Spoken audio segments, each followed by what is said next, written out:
Welcome back. Here I am installing the RokBlox mud flaps on the 2025 GR Corolla. I'm blasting the lug nuts off right now on the right front wheel. Going to pull it off. You don't have to take the front wheels off to install the front mud flaps, but it makes things easier to see for demonstrations.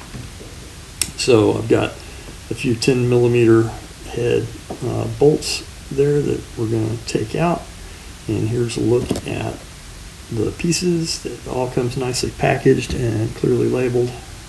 So got the Milwaukee ratchet and going to blast these 10mm headed bolts out of the way. They're sheet metal screws, and those will be replaced by stainless screws and fender washers with a Phillips #3 Phillips head, a P3 head, and you'll see me throw those in with a DeWalt impact soon.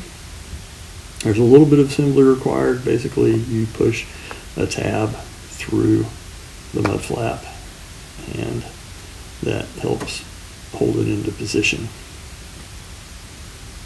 So here we are with fender washer and stainless steel screw. It gets a fender washer. The screw goes through the fender washer, through the mud flap, through a second fender washer in the middle hole there. And once you get that guy finger tight, it's pretty easy to go ahead and get everything positioned.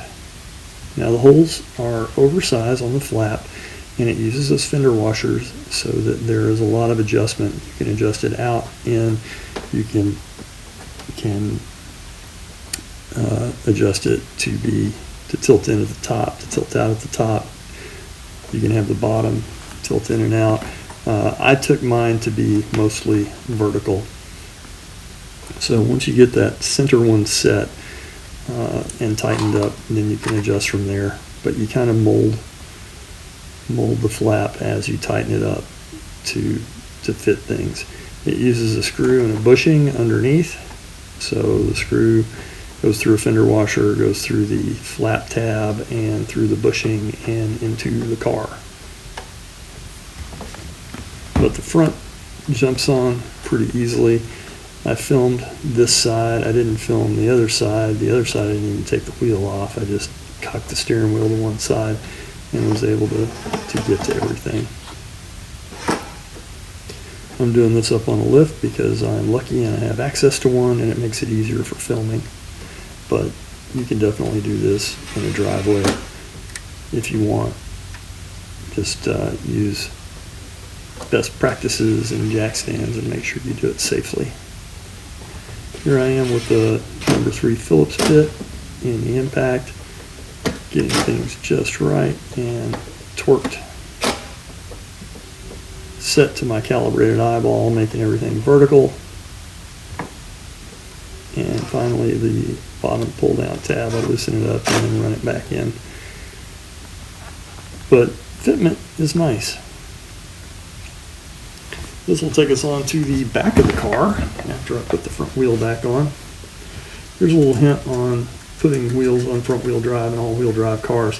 If you run a lug nut in or a lug bolt in at the bottom, it holds everything else in place and the wheel doesn't try to flop around on you, because they will have a tendency for the bottom to try and come out if it's hanging on the lug nuts, just because of the way the offset is. So if you put a lug nut or a lug bolt at that 6 o'clock position, it holds everything in place really nicely.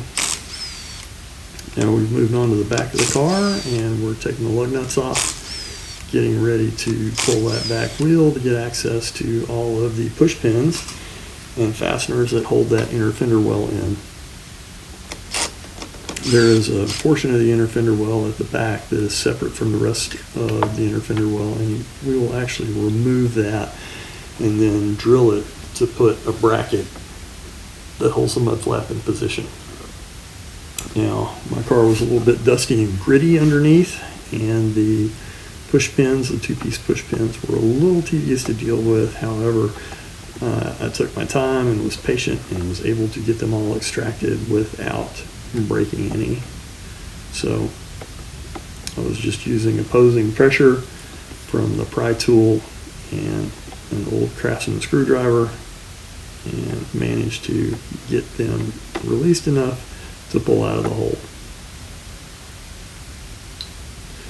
Now there is a hidden push pin fastener that is inside the cavity between the bumper cover and the inner fender well that is a little tough to get to. You have to go ahead and separate the lip of the fender lip that's formed by the bumper cover. You have to separate that from that inner fender well piece that we're removing, and then you can get your hand and a tool back there to get that push pin released. But because of where it's positioned, when you go to reassemble, you put a push pin back in that position and it holds everything in place for you. I'm fighting with the last few of these, and I will get on to that hidden push pin inside. There are a couple of the Phillips head 2-piece push pins up there where my right hand is, and those can be a little tedious the first time you do them. So there's that push pin out of there, and now everything is free.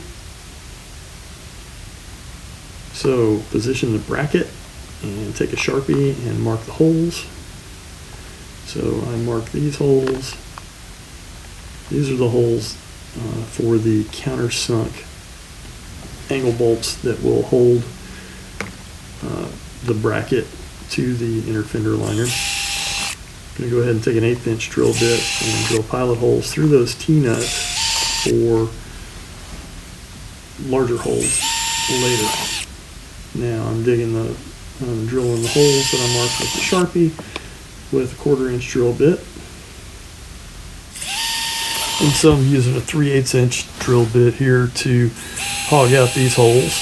And these are the holes that the fender washers and bolts are going to go through to attach the mud flap. Now I'm just going to clean these up with a pocket knife. Now I'm using these little flange nuts and popping them into position, and those hold the bracket along with the little countersunk bolts to the mud flap, to the inner fender well, and then the mud flap gets sandwiched through the fender washer bolts into that bracket on the back side. You'll see how it all works here shortly.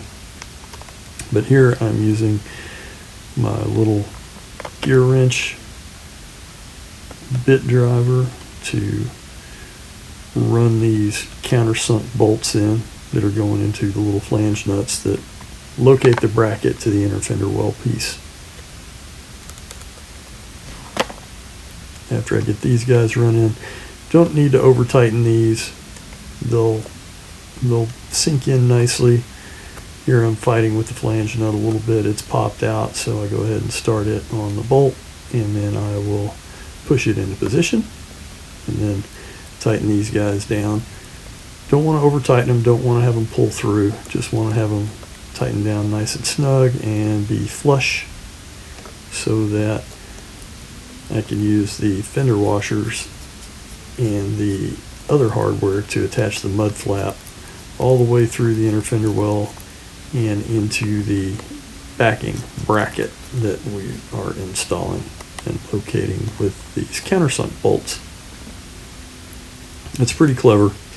Now just pop the tab into the mud flap and I will get it started on the inner fender well, and I will loosely attach it with the hardware that's provided using the fender washers and those button headed bolts to attach it. And once I get these guys mostly in, I'll go ahead and attach the inner fender well. I will put the tab, I'll attach it to the tab that I just pointed out first, that hidden push pin that's inside the cavity, because once you get it in there, it locates it. And also, if you start closing up the area, you'll never be able to get in there to put it in. So put it in first. And once you do, it holds everything in place. It's a little fiddly, but it's doable even with gigantic hands like mine. Once it's in there, I work the fender lip in first, paying attention to the overlaps, making sure you get the pieces overlapping in the correct order for the fender lip and the inner fender well. Once that's done, you can take the little Phillips head 2-piece push pins and attach them up where they go. Sorry, the camera didn't get a very good view of that. Once you get the outer piece in, you can just push the center down flush and you're good to go. And then there's the plastic nut that holds the inner fender well on. And more of the push pins go in to hold everything together. And then I'll show another angle, and I'll show the threaded insert that replaces one of the push pins that the mud flat tab will attach to. But you'll be able to see that from another angle here shortly. The rest of the push pins going into position. Now you can see that hole where the threaded insert is going to go. Goes in there, and then use a fender washer and one of the sheet metal screws, one of the P3 Phillips head number 3 screws, and run that guy down. And then what I don't show is me tightening the rest of the mud flap down after the fender well is in position.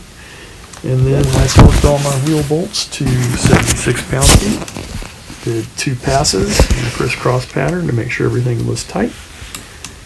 And that's pretty much it. Pretty straightforward installation, high quality product. I like the RokBlox.